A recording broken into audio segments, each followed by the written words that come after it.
Bonjour, en tant que directeur de la R&D des activités infrastructures d'Alstom, je viens vous présenter les solutions d'électrification par le sol que nous avons développées. Je vais d'abord vous présenter la société Alstom et après je vous parlerai des solutions d'alimentation par le sol, celles pour les tramways, puis celles pour la route et puis les solutions de recharge en statique pour les tramways et celles pour les bus. Et je ferai une synthèse en conclusion des solutions d'alimentation par le sol. D'abord, commençons par la société Alstom, pour ceux qui ne connaîtraient pas. Voici une petite vidéo montrant ce que nous faisons dans la mobilité.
En complément, nous développons de nouvelles solutions pour et en collaboration avec nos clients.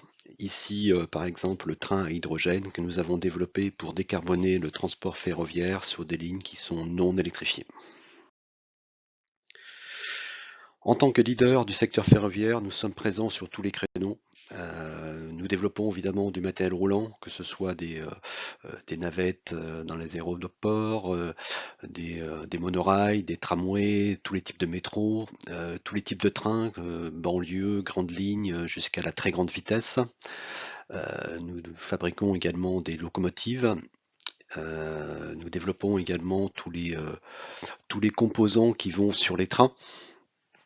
Nous développons toutes les solutions de signalisation pour tous les types de transport. Nous avons le secteur infrastructure qui développe toutes les solutions allant pour la voie ferrée ou tous les systèmes d'électrification. Nous avons ce que nous appelons les systèmes urbains intégrés, où nous proposons toute la gamme de produits, incluant même les services, c'est-à-dire les services de maintenance pour tous les types de produits également. Voici les récents chiffres résultant de notre première année suite à l'acquisition de Bombardier, avec un chiffre d'affaires supérieur à 15 milliards, niveau de commande de près de 20 milliards et un carnet de commandes qui maintenant dépasse les 80 milliards. Nous sommes maintenant présents partout dans le monde, au plus près de nos clients. Nous avons donc plus de 70 000 employés présents dans 70 pays, présents sur plus de 250 sites, ce qui fait une excellente couverture. Nous sommes présents dans plus de 300 villes. Maintenant, je vais vous parler de la solution du système APS, alimentation par le sol, qui a été développée pour l'alimentation électrique des tramways. Nous voyons donc ici la plateforme tramway avec la voie ferrée, avec entre les deux rails de roulement le rail APS qui est segmenté en surface avec des sections qui sont conductrices. Alors soit elles sont vertes, c'est-à-dire qu'elles sont non alimentées, soit elles sont en rouge, elles sont alimentées en 750 volts. Alors, les segments sont alimentés uniquement lorsqu'ils seront couverts d'un tramway et lorsque ce tramway communique avec l'infrastructure via des boucles qui sont dans le sol, qui remontent jusqu'à des boîtiers d'alimentation, qui, quand ils reçoivent le message codé, vont alimenter les segments qui sont recouverts. L'énergie vient depuis la sous-station électrique et va dans chaque boîtier d'alimentation qui chacun alimente indépendamment deux segments. Tout ça est fait en sécurité. On a un boîtier émetteur qui envoie des signaux de sécurité qui passent par chaque boîtier d'alimentation jusqu'à la sous-station électrique, jusqu'à dans une armoire qui reçoit ce message de sécurité. Si le message de sécurité est coupé, par exemple parce qu'un boîtier est en panne, immédiatement ça va être détecté et l'armoire APS en sous-station va demander l'ouverture du disjoncteur voie pour arrêter d'alimenter sur la section. Et comme nous sommes alimentés entre deux sous-sections électriques, nous avons un report de cette ligne pilote vers l'autre armoire ARS qui va demander, l'autre armoire APS qui va demander l'ouverture aussi de l'autre disjoncteur, ce qui fait qu'en quelques centaines de millisecondes, toute la section électrique est mise en sécurité.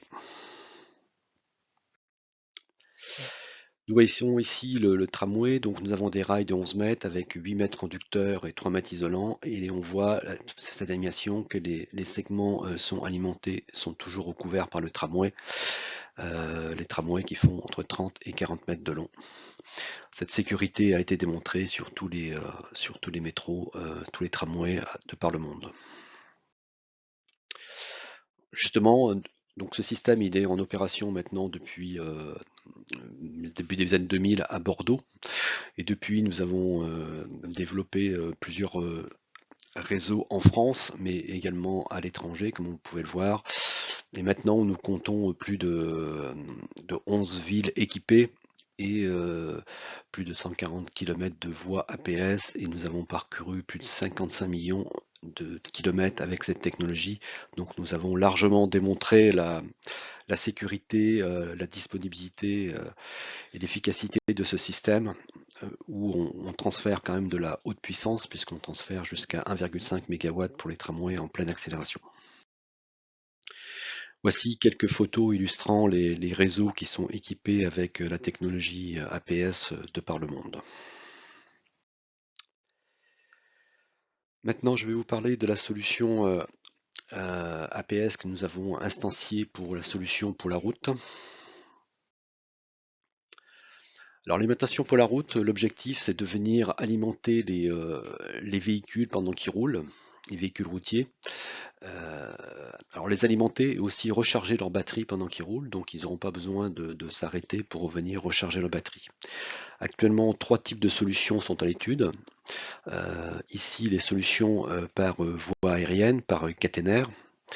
Alors la différence avec le tramway ou avec les trains, c'est qu'on a 2 câbles, un pour l'amener de courant, un pour le retour courant.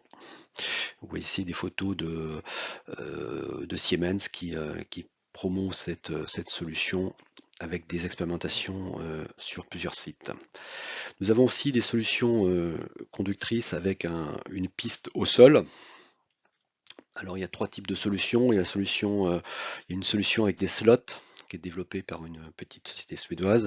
Alors on a 2 slots, et puis des ergots qui descendent depuis le véhicule et qui viennent par contact chercher le courant au fond des slots. Donc un pour l'amener de courant et un pour le retour courant. Nous avons une solution qui est aussi une autre solution qui est développée en Suède. Donc on a une piste avec des très courts segments, 1 mètre de long, qui sont alimentés en suivant l'avancement du véhicule. Alors on a un segment qui alimente et qui est encadré par 2 segments qui assurent le retour courant. Et puis la solution que nous avons développée nous, qui est avec des segments également, mais on a 2 segments en parallèle. Troisième type de solution, c'est les solutions dites inductives. Donc c'est des boucles qui sont enterrées dans la chaussée et qui par induction, lorsqu'elles sont alimentées, vont rayonner et vont transmettre du courant à des boucles réceptrices installées sous les véhicules. Donc cette solution a été développée, alors il y a plusieurs systèmes et plusieurs constructeurs qui proposent cette solution, que ce soit en Corée ou en Israël ou même en Europe ou aux États-Unis. Alors chacune de ces types de solutions, chaque famille a ses avantages et ses inconvénients. Si on regarde pour la caténaire, les avantages c'est qu'on ne touche pas à la surface de la route, de la chaussée, et qu'on peut transférer quand même suffisamment de puissance. C'est le retour d'expérience du tramway.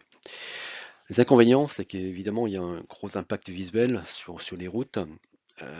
C'est une solution qui est uniquement compatible avec les semi-remorques. On ne peut pas installer des pantographes au-dessus de véhicules plus petits.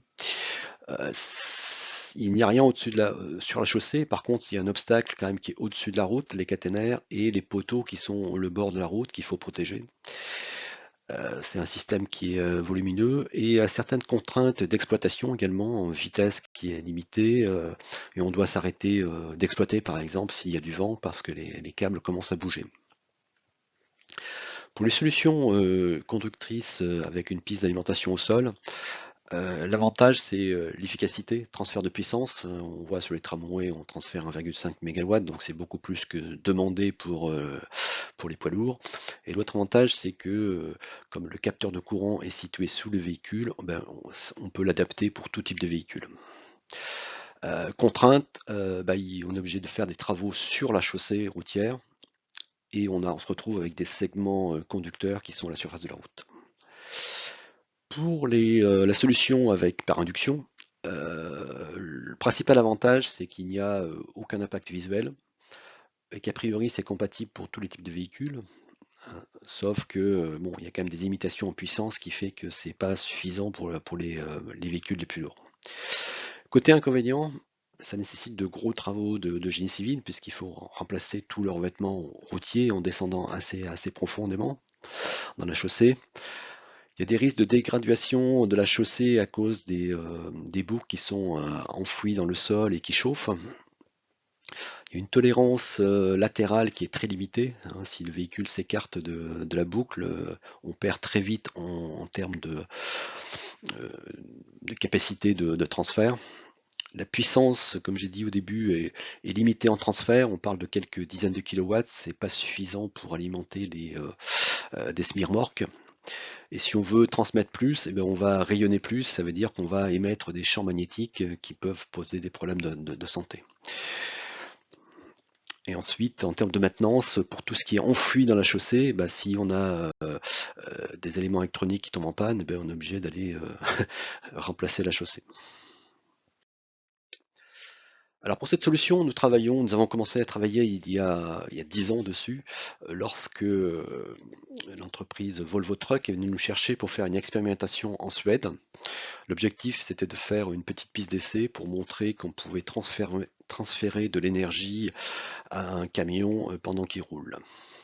Donc nous sommes venus avec notre solution ferroviaire, nous avons développé l'infrastructure, donc avec les équipements ferroviaires, avec quelques adaptations. Par exemple ici, vous voyez, nous avons mis 2 segments en parallèle, un pour l'amener de courant, un pour le retour courant.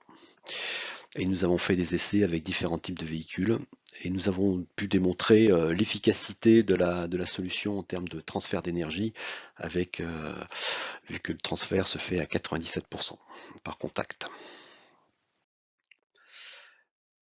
Volvo Truck était en charge plus de la partie embarquée. Et donc ils ont développé les composants pour la partie embarquée et ils ont réussi à les intégrer, même s'ils ne sont pas spécialistes de ce genre de composants, sur un tracteur standard. Sauf que là c'est un tracteur hybride, double motorisation, donc pas beaucoup de place pour mettre les équipements, mais ils ont quand même réussi à insérer le patin au centre du tracteur. Et ici vous voyez l'électronique et puis des convertisseurs DC-DC qui permettent de transférer l'énergie depuis le sol jusque à la chaîne de traction.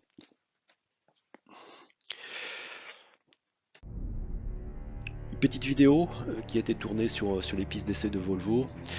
Vous voyez ici un tracteur de test avec le capteur était placé à l'arrière, donc on voit le déplacement latéral qui est automatique pour assurer que les patins qui viennent collecter le courant sont toujours bien positionnés sur les segments métalliques.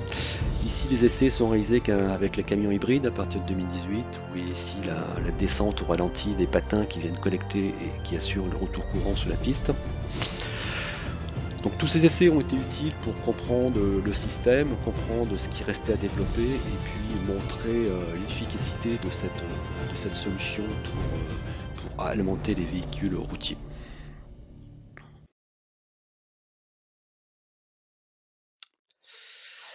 Depuis, nous avons développé le système Voici l'architecture générale. Donc on part de la station électrique qui vient transformer le courant moyenne tension, 20 000 volts ou plus, en 750 volts continu. Après, ce 750 volts est distribué le long de la chaussée dans une multitubulaire enterrée. Nous avons des boîtiers électroniques tous les 22 mètres. Chaque boîtier alimente indépendamment deux segments de 11 mètres au sol. Donc la piste d'alimentation est installée dans l'axe de la voilante, hein, dans la voilante parce que c'est pour alimenter en priorité les poids lourds, mais tous les véhicules qui vont circuler sur cette infrastructure, sur cette voilante, s'ils sont équipés avec les composants ERS, pourront venir capter du courant au sol. Donc comment ça fonctionne?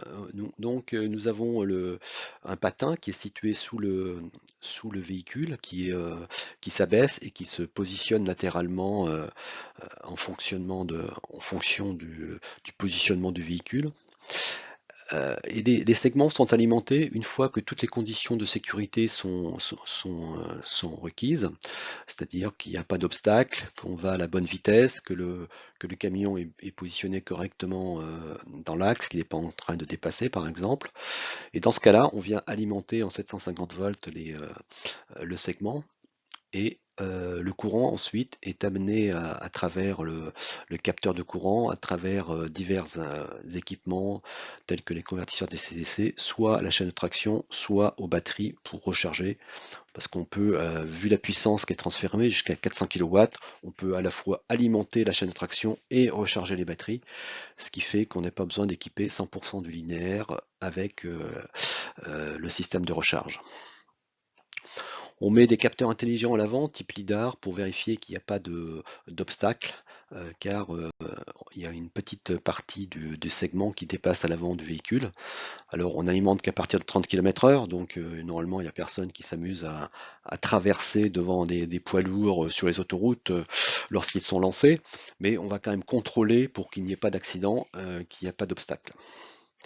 Et nous avons un système de supervision qui permet de monitorer, de contrôler tous les équipements électroniques qui sont sous station électrique ou qui sont au bord de la chaussée. Et ce système peut être connecté au système de supervision du gestionnaire d'autoroute pour lui donner des informations, mais aussi lui laisser le contrôle sur le système. Alors cette solution, nous l'avons développée parce que nous pensons que nous avons le système conductif par le sol a de gros intérêts, hein, de par les performances, l'efficacité de transfert d'énergie, hein, 97% qui a déjà été mesuré. Pour le moment, on transfère 400 kW, mais si on a besoin de plus, on peut transférer plus, hein. On a vu que sur les tramways, on déplace des 1 MW. Et puis le deuxième atout, c'est vraiment l'interopérabilité au niveau des véhicules. On peut alimenter également des véhicules beaucoup plus légers, même des utilitaires, voire des véhicules légers, s'ils en ont besoin. Alors les challenges pour ce type de solution, c'est l'intégration dans la chaussée. Hein, il faut qu'elle soit fiable et facile à installer, parce qu'on ne peut pas bloquer l'autoroute trop longtemps. Effectivement, il faut qu'on assure la sécurité, hein. La piste d'alimentation ne doit pas poser de problème de sécurité pour les usagers de la route, ni pour ceux qui la maintiennent. On doit vérifier qu'il n'y a pas de dégradation de la chaussée à cause des éléments qu'on vient intégrer. Il faut que la maintenance soit la plus simple possible. Et il faut qu'on assure la robustesse et la pérennité de l'infrastructure pendant des dizaines d'années. Donc c'est sur ces aspects que nous avons beaucoup travaillé, hein, sur la piste d'alimentation qu'on vient intégrer dans la chaussée. Donc vous voyez ici une coupe type, nous avons la chaussée et on vient faire une engravure 50 cm de large, 7 cm de profond, dans lequel on vient installer la piste d'alimentation qui est réalisée en composant en caoutchouc, qui est résistant au choc et qui permet aussi de bouger suivant les besoins de la chaussée. Et puis elle est collée avec une espèce de résine qui vient assurer le collage et l'étanchéité avec le revêtement routier. Et au-dessus de la piste, on voit les éléments métalliques conducteurs qui sont vissés sur cette structure en caoutchouc.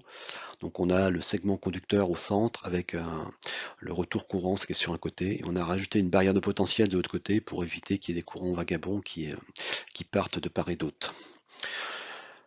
Et vous voyez ici une photo d'une piste d'essai qui a été réalisée pour faire des essais d'adhérence. Alors justement, la sécurité routière, nous avons construit une piste d'essai pour vérifier qu'il n'y ait pas de problème de sécurité avec les usagers, notamment les plus vulnérables que sont les motocyclistes.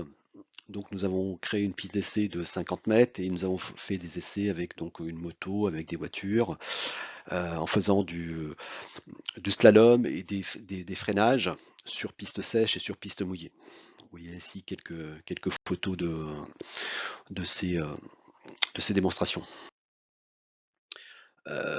Autre sujet qui est important pour ce type de solution et sur lequel nous avons eu beaucoup de questions, c'est la compatibilité avec la viabilité hivernale. Alors pour cela aussi, nous avons construit une piste d'essai en montagne, à 850 mètres d'altitude, et nous avons effectué différents tests. L'objectif était de voir les effets du climat sur la structure intégrée dans la chaussée, avec les effets du vent, de la pluie, la neige, la glace, le gel, le dégel au fil des années. Mais aussi comment les effets des opérations de maintenance avec le passage des chasse-neige. Ici nous sommes en montagne, donc le chasse-neige, les lames de chasse-neige sont directement en métal, donc le métal qui passe sur la piste d'alimentation. Et puis chaque fois que le chasse-neige passe, il jette du sel sur la piste. Et donc les autorités compétentes ont surveillé les effets de ces opérations de maintenance sur la piste pendant 3 hivers. Voici une petite vidéo d'un chasse-neige qui va passer. Là, on avait laissé, on avait attendu qu'il y ait un peu de neige pour voir l'efficacité pour le déneigement. Et donc en une passe de chasse-neige, la route va être dégagée et suffisamment dégagée pour que derrière un véhicule puisse poser ses pattes dans le sol. On jette le sel sur la route. Et là, la route est suffisamment dégagée pour venir capter du courant derrière. Alors cette section n'était pas alimentée, mais nous avons quand même fait des essais pour voir les effets justement du sel sur la conductivité. Nous avons fait des essais à basse tension que nous avons pu extrapoler à 750 volts ensuite. Et nous avons vu que même une fois qu'on a répandu, juste avoir répandu du sel, on voit une fuite de courant entre le plus et le moins, mais qui n'est pas très significative. Elle va juste limiter un petit peu l'efficacité temporairement sur le transfert d'énergie, qui de 97% va peut-être chuter aux alentours de 90%, mais qui reste tout à fait raisonnable, et c'est très ponctuel. Voilà, maintenant je vais vous parler des solutions de recharge en statique.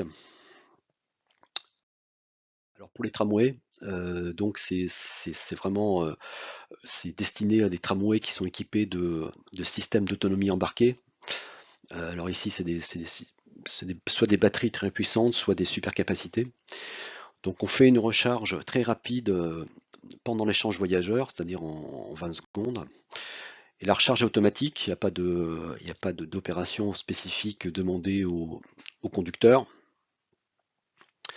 L'intégration est facile également, hein. C'est uniquement en station qu'on vient installer notre plot de recharge. Et sous le tramway, on a des patins un petit peu comme sur le système APS. Et c'est un système voilà, qui est tout en un, c'est-à-dire que tout se fait automatiquement.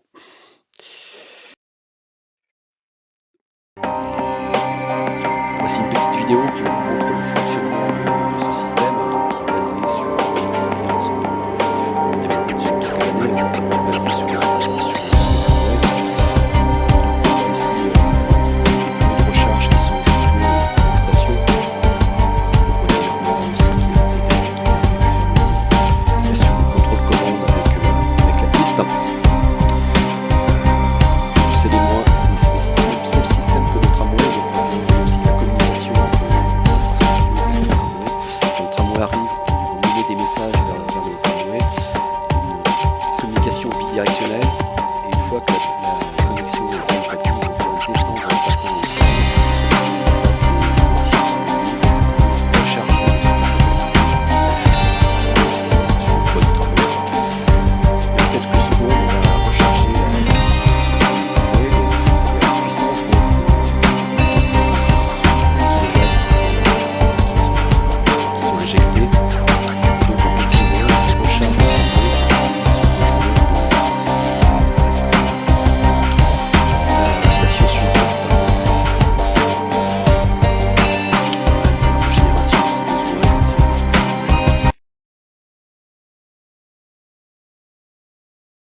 Donc ce système, maintenant, il est en opération, hein, à Nice, en France. Il y a 2 lignes qui sont équipées depuis 2018, 35 tramways, 11 km équipés, dont une partie en tunnel. Donc forcément, c'est une solution sans caténaire, avec des solutions, avec des stations qui sont même en tunnel, avec des systèmes de recharge. Bon, les avantages, c'est bon, l'esthétique, encore une fois, hein, l'efficacité. On recharge grâce à ce transfert avec 1,2 MW en quelques secondes. On recharge facilement le tramway. Alors, tout est automatique, c'est non propriétaire. On peut l'installer sur d'autres tramways que ceux d'Alstom. Un encombrement aussi réduit et une grande disponibilité. Alors, ce type de solution a aussi développé pour les bus, euh, avec deux types de solutions, soit par, alors c'est toujours du contact, hein, c'est toujours des solutions recharge par contact. Et nous avons développé, voilà, toujours les mêmes principes clés avec la communication bord-sol, avec des plots de recharge. Sauf que là, nous avons trois plots. Il y en a un pour l'amener de courant, un pour le retour courant et un troisième qui est pour la connexion à la terre, qui est redemandée par la norme.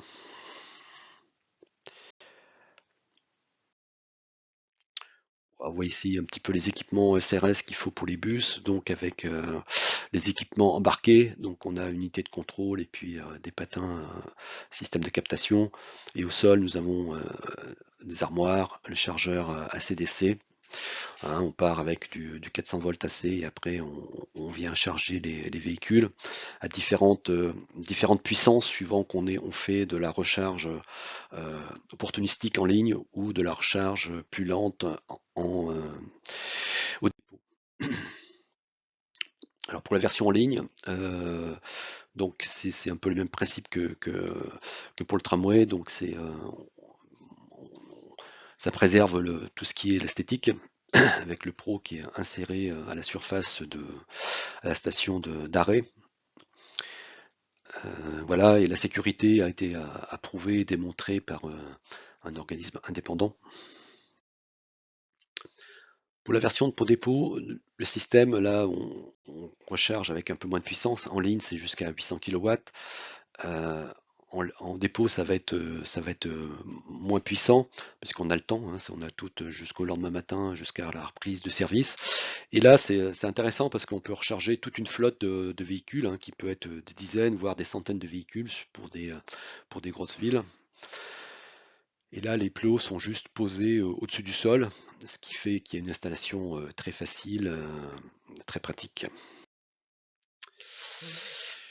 Donc voilà, si je récapitule, donc nous avons développé toute une gamme de séries de systèmes d'alimentation, systèmes de recharge dynamique pendant que les véhicules roulent pour les tramways, avec plus de 50 millions de véhicules, de kilomètres parcourus et une puissance de 1,5 MW pour des tramways en pleine accélération.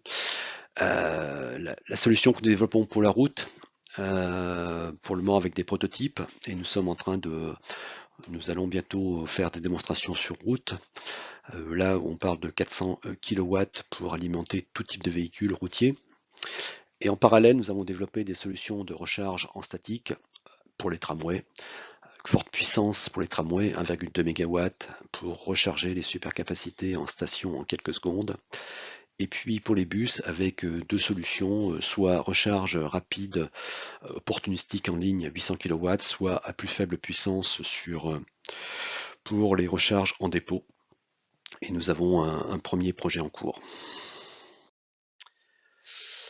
Merci pour votre attention.